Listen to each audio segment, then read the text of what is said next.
समता योग विद्यालय आज की वाणी। परमपिता परमेश्वर की जय, सतगुरु भगवान की जय, प्रकृति भगवान की जय, सर्व संगत की जय।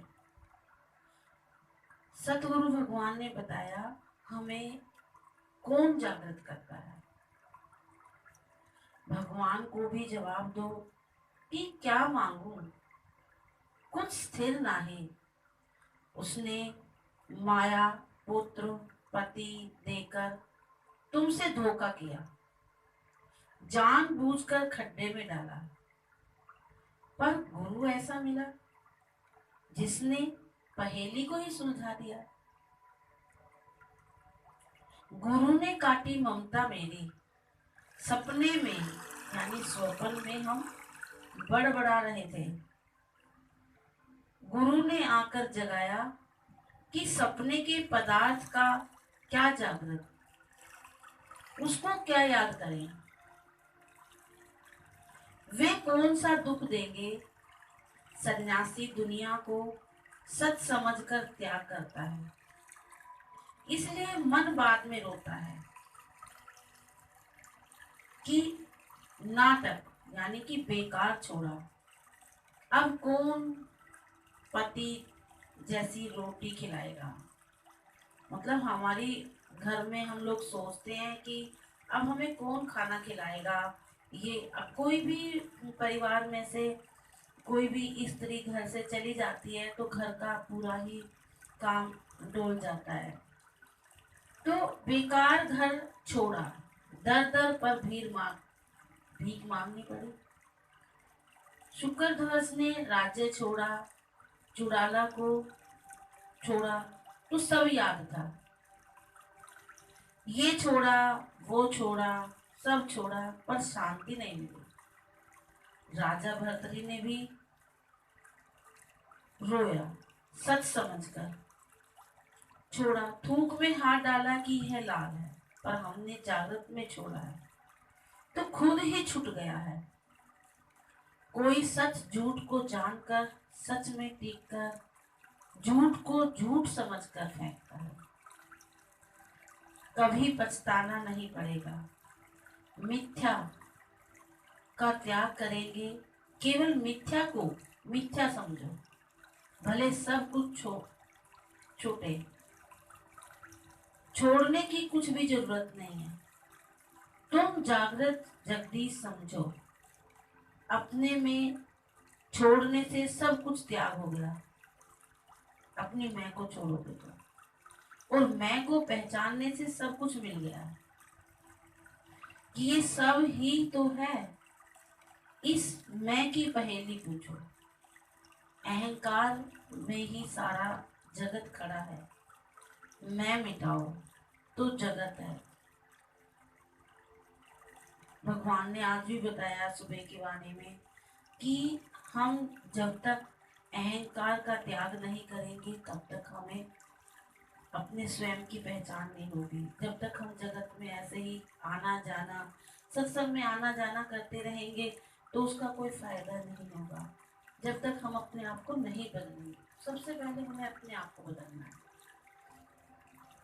डाई बिफोर यू डाई, मरने से पहले मरो तो सच्ची मौज लूटोगे। ज्ञानी है आत्मा, अज्ञानी है मन। मन को जो अमन करे वह मनुष्य है। मनुष्य माना मन का ईश्वर, ना कि मन का गुलाम। तुम आत्मा हो, अब न अपना न दूसरे का मौत मांगोगे। मौत बिल्कुल है ही नहीं। शरीर की जो चौथी अवस्था है, गहरी नींद, शांति, उसे तुम मौत समझ कर डरते हो। भगवान महासमाधि में सोया पड़ा है। तो मैं के झगड़े से ऊपर जगत के सभी झंझटों से छूटकर अपने शांत पद में स्थित है। उसे तुम मौत समझते हो, वह तो मीठी नींद में आराम ले रहा है। तुम भी उसे देखकर आराम में रहो। कौन कहे साहिब को यूं कर और यूं ना कर। हर एक यहाँ सैर करने आए हैं, हमें ये सत्संग में आकर ही पता चलता है।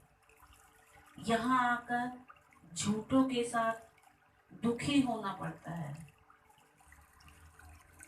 कूड़ करता है, नहीं लगाया बिसरिया करता है। अब भगवान से प्रीत रखो, घट घट वासी देख कर स्वर से प्रेम करो, तो सब कुछ दूर हो जाएंगे।